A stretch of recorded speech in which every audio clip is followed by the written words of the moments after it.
নমস্কাৰ মই সজাদ হুছেইনে জীৱনৰ ৰং চেনেলটিৰ নতুন এটি ভিডিঅ'লৈ সকলোকে স্বাগতম জনাইছোঁ। মোৰ আজিৰ এই ভিডিঅ'ত ভাৰত আৰু পাকিস্তানৰ যুদ্ধৰ যি ইতিহাস সেই ইতিহাসৰ বিষয়ে কিছু তথ্য দিবলৈ যত্ন কৰিম। আপোনালোকে সকলোৱে জ্ঞাত যে বৰ্তমান সময়ত আমাৰ দেশত এক যুদ্ধসদৃশ পৰিস্থিতিৰ সৃষ্টি হৈ আছে আৰু ইয়াৰ মূলতে হ'ল 22 এপ্ৰিলত জম্মু কাশ্মীৰৰ পেহেলগামত যি সন্ত্ৰাসবাদী আক্ৰমণ, যি বিভৎস সন্ত্ৰাসবাদী আক্ৰমণ পাকিস্তান সমৰ্থিত সন্ত্ৰাসবাদীৰ দ্বাৰা কৰা হৈছিলে, সেই তাৰেই ফলস্বৰূপে আজিৰ এই পৰিস্থিতি। 26 জনকৈ নিৰীহক তেওঁলোকে হত্যা কৰিছিলে আৰু সেই তাৰ প্ৰতিশোধকল্পে আমাৰ ভাৰতীয় সেনাবাহিনীয়ে অপাৰেশ্যন সিন্দুৰ আৰম্ভ কৰিছে আৰু উচিত প্ৰত্যুত্তৰ দিবলৈ সক্ষম হৈছে। পাকিস্তানৰ দুৰ্ধৰ্ষ সন্ত্ৰাসবাদীসকলৰ যিবোৰ ঘাটি আছে সেইবোৰ ধ্বংস কৰিবলৈ সক্ষম হৈছে আৰু সেইবাবে পাকিস্তানৰ প্ৰতি আক্ৰমণ চলাইছে বিভিন্ন ড্ৰোনেৰে বা বিভিন্ন মিছাইলেৰে। গতিকে এই সময়ত দুইখন দেশৰ মাজত এক উত্তেজনাপূৰ্ণ পৰিস্থিতি চলি আছে। আমি ভাৰত আৰু পাকিস্তানৰ মাজত যি যুদ্ধৰ ইতিহাস, তাৰ ইতিহাসৰ বিষয়ে ভালদৰে জানিবলৈ কিছু পিছলৈ ঘূৰি যাব লাগিব। সেই ইতিহাসৰ আৰম্ভণি ঘটিছিলে ভাৰতবৰ্ষৰ স্বাধীনতাৰ সময়ৰ পৰা। 200 বছৰীয়া ব্ৰিটিছৰ যি পৰাধীনতাৰ শিকলি ফালি স্বাধীন হ'বলৈ যি আমাৰ দেশে জাতিৰ পিতা মহাত্মা গান্ধীৰ নেতৃত্বত স্বাধীনতা সংগ্ৰাম চলাই আছিলে, সেই সংগ্ৰামৰ শেষ পৰিণতিস্বৰূপে যেতিয়া স্বাধীনতা পাবলৈ হৈছিলে, সেই সময়তে এটা দুখজনক ঘটনা ঘটিলে আৰু মহম্মদ আলী জিন্না নামৰ এজন নেতাৰ নেতৃত্বত মুছলিম লীগৰ গঠন হ'লত তেওঁলোকে মুছলিম অধ্যুষিত অঞ্চলসমূহ মিলাই সুকীয়া এখন দেশ গঠনৰ দাবী কৰিলে পাকিস্তান নামেৰে। আৰু সেই ব্ৰিটিছসকল যিসকল আমাক শাসন কৰে তেওঁলোকৰ যথেষ্ট ধুৰন্ধৰ আৰু টেঙৰ আছিলে, তেওঁলোকে এই যি দাবীৰ সম্পূৰ্ণ সুবিধা গ্ৰহণ কৰিলে আৰু ভৱিষ্যতে ভাৰত যাতে এক মজবুত আৰু বৃহৎ শক্তিস্বৰূপে গঢ়ি উঠিব নোৱাৰে তাৰ চেষ্টাত তেওঁলোকে এই দুইখন দেশকে বিভক্ত কৰি দিলে ভাৰত আৰু পাকিস্তান নামেৰে। আৰু সেই তেতিয়াৰ পৰাই আমাৰ এই যি সেই সংঘাতৰ বীজ ৰোপিত হ'ল। 1947 চনৰ 14 আগষ্টত পাকিস্তান আৰু 15 আগষ্টত ভাৰতবৰ্ষই স্বাধীনতা লাভ কৰিলে, দুখন সুকীয়া দেশৰূপে। আৰু পাকিস্তানৰ দুটা ভাগ আছিলে, এটা হ'ল পূব পাকিস্তান, এটা হ'ল পশ্চিম পাকিস্তান। আৰু সেই সময়ত তেওঁলোকে ব্ৰিটিছসকলে আৰু এটা কি কৰিলে, নিয়ম কৰিছিলে যে বিভিন্ন সেই সময়ত ভাৰতখন এখন দেশ নাছিলে, যিহেতু ক্ষুদ্ৰ ক্ষুদ্ৰ বিভিন্ন ৰজাই শাসন কৰিছিলে বিভিন্ন ঠাইত আৰু ইংৰাজসকলে তেওঁলোকৰ ওপৰত শাসন কৰিছিলে। তেওঁলোকে এটা নিয়ম কৰিলে যে দেশীয় ৰজাসকলে যদি ইচ্ছা কৰে তেওঁলোকে কিছুমানে ভাৰতৰ লগত যাব পাৰিব, কিছুমানে পাকিস্তানৰ লগত যাব পাৰিব আৰু যিসকলৰ ইচ্ছা স্বাধীনভাৱে থকাৰ তেওঁলোকে স্বাধীনভাৱে থাকিবলৈ পাৰিব। কিছুমান ৰাজ্যৰ স্বাধীনভাৱে থকাৰ সিদ্ধান্ত লৈছিলে আৰু সেই ৰাজ্যবোৰৰ ভিতৰত জম্মু আৰু কাশ্মীৰ এখন আছিলে, তেওঁলোকেও স্বাধীনভাৱে থকাৰ প্ৰথম অৱস্থাত থাকিবলৈ ইচ্ছা প্ৰকাশ কৰিছিলে। কিন্তু কি হ'ল, 47 চনৰ আগষ্ট মাহত স্বাধীনতা লাভ কৰিলে, তাৰ দুমাহৰ পিছতে অক্টোবৰ মাহত পাকিস্তানী সেনাবাহিনীয়ে জম্মু কাশ্মীৰত আক্ৰমণ সংঘটিত কৰিলে। তেওঁলোকে জম্মু কাশ্মীৰখন নিজৰ কৰি ল'বলৈ চেষ্টা কৰিলে আৰু বিভিন্ন সন্ত্ৰাসবাদীৰ সহযোগত তাত আক্ৰমণ কৰিলে। তেতিয়া জম্মু কাশ্মীৰৰ যিজন ৰজা আছিলে তেখেতে ভাৰতৰ সহায় বিচাৰিলে আৰু ভাৰতীয় সেনাবাহিনীয়ে জম্মু কাশ্মীৰৰ সহায় কৰিবলৈ প্ৰস্তুত হ'ল আৰু তাৰ বিনিময়তে জম্মু কাশ্মীৰে ভাৰতবৰ্ষৰ লগত চামিল হ'বলৈ সন্মতি প্ৰকাশ কৰিলে। সেই 1947 চনতেই প্ৰথম সংঘৰ্ষৰ সূত্ৰপাত হ'ল আৰু ভাৰত আৰু পাকিস্তানৰ মাজত প্ৰথম যুদ্ধ সংঘটিত হ'ল। সেই যুদ্ধত ভাৰতীয় সদ্য স্বাধীনতাপ্ৰাপ্ত একদম ভাৰতীয় যি সেনাবাহিনী আছিলে তেওঁলোকে পাকিস্তানক পৰাজিত কৰিবলৈ সক্ষম হ'ল আৰু তেওঁলোকক পিছুৱাই লৈ গৈ আছিলে। সেই সময়তে ৰাষ্ট্ৰসংঘৰ যি মধ্যস্থতাত শান্তি চুক্তি স্বাক্ষৰিত হ'ল আৰু জম্মু কাশ্মীৰৰ 1/3 পাকিস্তানৰ অধীনত থাকি গ'ল, যিটোক কয় POK বুলি কয়, পাক অকুপাইড কাশ্মীৰ বা পাক অধিকৃত কাশ্মীৰ। আৰু 2 অংশটো ভাৰতৰ অধীনত থাকিল। মাজতে এডাল সীমা নিয়ন্ত্ৰণ কৰা হ'ল LOC বুলি, লাইন অফ কণ্ট্ৰল বুলি, আৰু সেই চিজফায়াৰ কৰি তেনেকৈ সেই যুদ্ধৰ তেনেকৈ সামৰণি হ'ল 1949 চনৰ 1 জানুৱাৰীত। তাৰপিছত অলপ দিন ঠিকে থাকিলে, নিজৰ নিজৰ ভিতৰুৱা কামত দুইখন দেশ ব্যস্ত হৈ গ'ল। ঠিক তেনেদৰে 1962 চনত চীনে ভাৰতৰ ওপৰত আক্ৰমণ কৰিছিলে। তাৰ কিছুদিন পিছতে সেই সুবিধাতে 1965 চনত পাকিস্তানে আকৌ ভাৰতক আক্ৰমণ কৰিলে। ভাৰতক অৰ্থাৎ পশ্চিম পাকিস্তানে এনেকৈ জম্মু কাশ্মীৰত আক্ৰমণ কৰিলে। তেওঁলোকে সেই তেতিয়াৰ পৰাই চেষ্টা কৰি আছিলে স্বাধীনতাৰ পাছৰ পৰাই জম্মু কাশ্মীৰখন নিজৰ কৰি ল'বলৈ, যিহেতু যদিও মুছলমান দেশৰূপে পাকিস্তানৰ জন্মগ্ৰহণ হৈছিল তথাপিও বৃহৎ সংখ্যক মুছলমান লোক ভাৰতবৰ্ষত থাকি গৈছিল তেওঁলোকে স্বেচ্ছাই ভাৰতত থাকি গৈছিলে আৰু জম্মু কাশ্মীৰখনৰো যি জনসংখ্যা বেছিভাগ ইছলাম ধৰ্মাৱলম্বী লোক আছিলে আৰু সেইবাবে পাকিস্তানে ভাবিছিলে যে তেওঁলোকে পাকিস্তানৰ লগত যাব কিন্তু তেওঁলোকে যেহেতু ভাৰতৰ লগত আহিলে সেইটোৱে তেওঁলোকৰ মানে মাথা নষ্ট কৰিলে আৰু বাৰে প্ৰতি চেষ্টা কৰে যুদ্ধ কৰি জম্মু কাশ্মীৰখন লৈ ল'বলৈ আৰু তাৰ ফলতে বিভিন্ন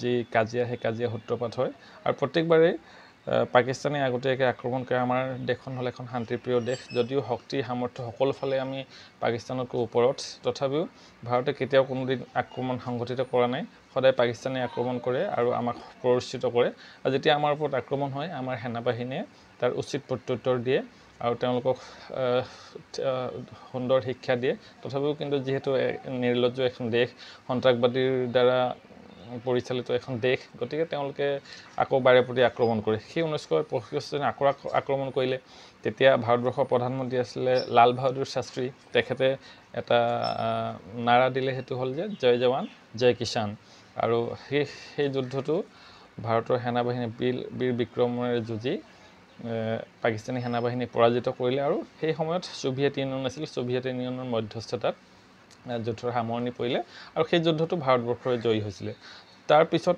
পৰৱৰ্তী ভাৰত পাক যুদ্ধ আৰম্ভ হ'ল সংঘটিত হৈছিলে 1971 চনত আৰু তাৰো এটা ইতিহাস আছে যে মই প্ৰথমতে কৈছিলোঁ যে পাকিস্তানখন দুটা ভাগত বিভক্ত হৈ আছিলে এখন আছিলে পূব পাকিস্তান এখন আছিলে পশ্চিম পাকিস্তান আৰু দুইখন দেশৰ মাজত যথেষ্ট ব্যৱধান আছিলে পূব পাকিস্তান গঠিত হৈছিলে পূব বংগৰ অধিকৃত অঞ্চলসমূহত লৈ আৰু দুইটা ভূখণ্ডৰ মাজত প্ৰায় 3000 কিলোমিটাৰ মানৰ পাৰ্থক্য আছিলে তো এই যি পূব পাকিস্তানৰ লোকসকল আছিলে বাংলাভাষী লোক তেওঁলোকৰ সভ্যতা সংস্কৃতি সুকীয়া আছিলে আৰু পশ্চিম পাকিস্তানৰ যিসকল লোক আছিলে সামৰিক বাহিনী আছিলে তেওঁলোকে এওঁলোকৰ ওপৰত দমন চলাইছিলে মানে তলতীয়া জাতিৰূপে এওঁলোকক ব্যৱহাৰ কৰিছিলে বিভিন্ন সামৰিক দমন চলাইছিলে আৰু সেইবাবে এই পূব পাকিস্তানে শ্বেখ মুজিবুৰ ৰহমানৰ নেতৃত্বত গণ আন্দোলন গঢ়ি তুলিলে আৰু পশ্চিম পাকিস্তানৰ পৰা মুক্ত হ'বৰ কাৰণে মুক্তি বাহিনী গঠন কৰি যুদ্ধ কৰিবলৈ ধৰিলে আৰু সেই সময়তে পশ্চিম পাকিস্তানৰ সেনাবাহিনীয়ে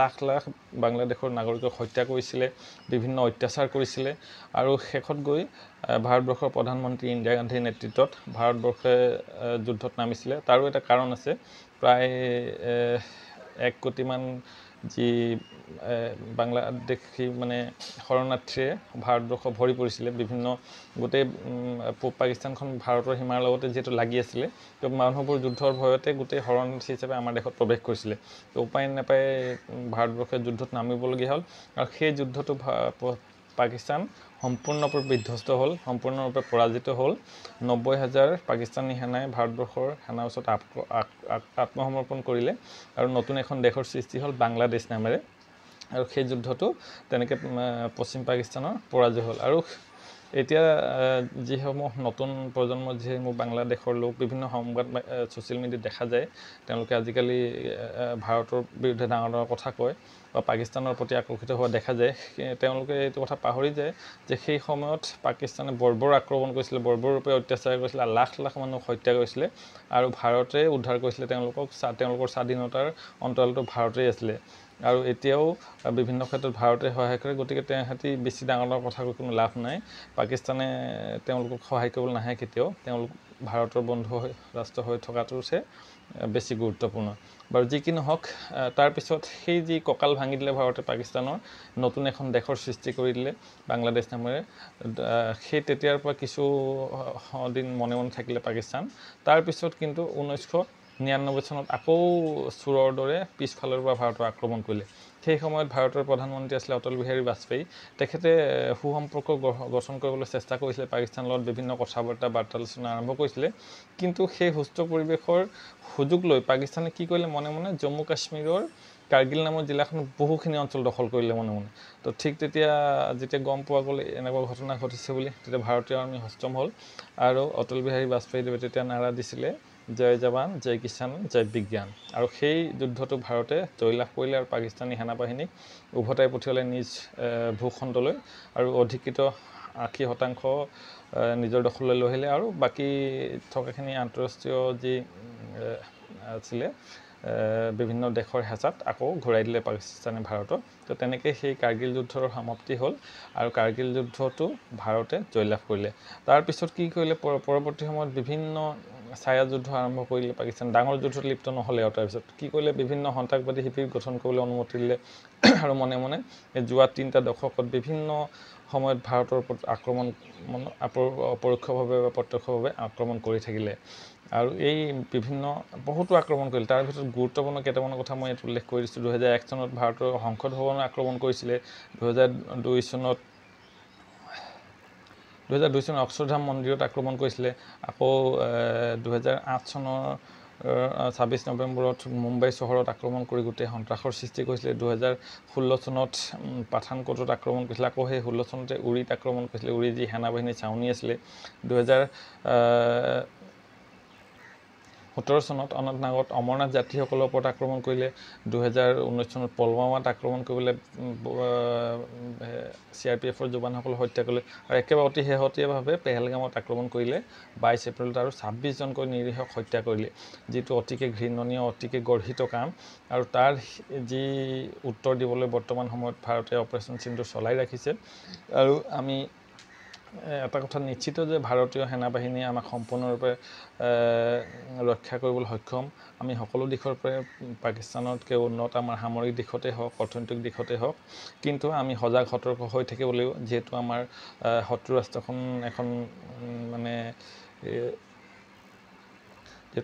ৰাষ্ট্ৰখন বৰ ভাল নহয়, তেওঁলোকৰ নীতি নিয়মবোৰ ভাল নহয়। আৰু তেওঁলোক বিভিন্ন সময়ত সন্ত্ৰাসবাদীৰ নেতাসকলৰ দ্বাৰা পৰিচালিত, গতিকে কোন সময়ত কি কৰে ঠিক নাই। আৰু যিহেতু দুয়োখন দেশেই পৰমাণু শক্তি সম্পন্ন, আৰু পাকিস্তানে পৰমাণু শক্তি একমাত্ৰ অৰ্জন কৰিছিলে ভাৰতৰ লগত প্ৰতিযোগিতাত লিপ্ত হ'বলৈ। যিহেতু সকলো অৰ্থনৈতিক দিশতে পিছপৰা, পইচা পাতি তাহাঁতৰ নাই, তথাপিও ভাৰতে পৰমাণু শক্তি আহৰণ কৰাৰ বাবেই তাহাঁতি একদম নিজৰ ক্ষতি কৰি হ'লেও পৰমাণু বোমা গঠন কৰিছিলে কেৱল ভাৰতক উদ্দেশ্যে। গতিকে অৱশ্যে আমি বিশেষ ভয় খোৱাৰ প্ৰয়োজনো নাই, যিহেতু আমাৰ সেনাবাহিনীয়ে আমাক সকলো ফালৰ পৰা ৰক্ষা কৰিব। আৰু আমি এতিয়া এইটো সময়ত আমাৰ সেনাবাহিনীক সকলো প্ৰকাৰৰ পৰা, নৈতিক ফালৰ পৰা হওক, আৰ্থিক ফালৰ পৰা সহযোগিতা আগবঢ়াবলৈ নেশ্যনেল ডিফেন্সৰ যিটো পুঁজি আছে তালৈ আমি অৱদান আগবঢ়াব পাৰোঁ। তো আজিৰ ভিডিঅ'টোত এই যি বৰ্তমান পৰিস্থিতি সম্পৰ্কে আৰু অতীতৰ যি যুদ্ধসমূহৰ বিষয়ে অৱগত কৰিবলৈ চেষ্টা কৰিলোঁ। আৰু এটা কথা, আমি এই ক্ষেত্ৰত অতি সজাগ আৰু সতৰ্ক হৈ থাকিব লাগে, যাতে ছ'চিয়েল মিডিয়াত বিভিন্ন যিবোৰ উৰা বাতৰি, মিছা খবৰ, ফেক নিউজ বিয়পি আছে, সেইবোৰ যাতে আমি শ্বেয়াৰ নকৰোঁ। আৰু সেইবোৰ শ্বেয়াৰ কৰাৰ ফলত বিভিন্ন উত্তেজনাপূৰ্ণ পৰিস্থিতিৰ সৃষ্টি হয়, মানুহে ভয় খায়। যিবোৰ নিৰ্ভুল তথ্য, সেইবোৰহে আমি শ্বেয়াৰ কৰিব লাগে। ভাৰত চৰকাৰ বা ৰাজ্য চৰকাৰৰ পৰা যিবোৰ ৰিলিজ হয় প্ৰেছ বিজ্ঞপ্তি, বা আৰ্মিৰ যি আছে, আমাৰ ভাৰতীয় সেনাবাহিনীৰ যি ৱেবছাইট আছে, বা তেওঁলোকে যি প্ৰেছ মিট কৰে, সেইবিলাকৰ পৰা যি খবৰ প্ৰচাৰিত হয়, সেইবিলাকহে আমি শ্বেয়াৰ কৰা উচিত বা প্ৰচাৰ কৰা উচিত। অন্যথা বেলেগ উৎসৰ পৰা যিবিলাক আহে বিভিন্ন উৰা বাতৰি বা অৰ্ধসত্য, অসত্য, সেইবিলাক আমি প্ৰচাৰ কৰাৰ পৰা বিৰত থাকিব লাগে। যিহেতু এই সময়খিনি অতি জটিল আৰু স্পৰ্শকাতৰ, একোজন গুৰুত্বপূৰ্ণ নাগৰিক হিচাপে আমি আমাৰ নিজৰ দায়িত্ব তথা কৰ্তব্য ভালদৰে পালন কৰিব লাগে। আৰু নিজ দায়িত্ব কৰ্তব্য পালন কৰাৰ উপৰিও সজাগ সতৰ্কও হৈ থাকিব লাগিব, আৰু সকলো ফালে আমি দৃষ্টি ৰাখিব লাগিব। গতিকে আজিৰ ভিডিঅ'ত ইমানখিনিকে জনালোঁ। আৰু অনুগ্ৰহ কৰি পৰৱৰ্তী সময়তো মোৰ চেনেলটোৰ বিভিন্ন ভিডিঅ' পাই থাকিবলৈ হ'লে চেনেলটো ছাবস্ক্ৰাইব কৰিব, আৰু যদি ভাল লাগে এই ভিডিঅ'টো এটা লাইক কৰি দিব, বন্ধুবৰ্গৰ আত্মীয় স্বজনৰ মাজত শ্বেয়াৰ কৰি দিব। আৰু এটা কথা আপোনালোকক জনাবলৈ পাই সুখী হৈছে যে মোৰ চেনেলটোৰ ছাবস্ক্ৰাইবৰ সংখ্যা 1500 অতিক্ৰম কৰিছে, আৰু তাৰ বাবে মই সকলোকে অশেষ ধন্যবাদ তথা কৃতজ্ঞতা জ্ঞাপন কৰিছোঁ। আপোনালোকৰ আশীৰ্বাদ, মৰম যাতে মোৰ চেনেলটোৰ প্ৰতি আগলৈ অটুট ৰাখে, তাৰ বাবে মই সকলোকে আহ্বান জনাইছোঁ। ধন্যবাদ। আজিলৈ ইমানতে সামৰিছোঁ।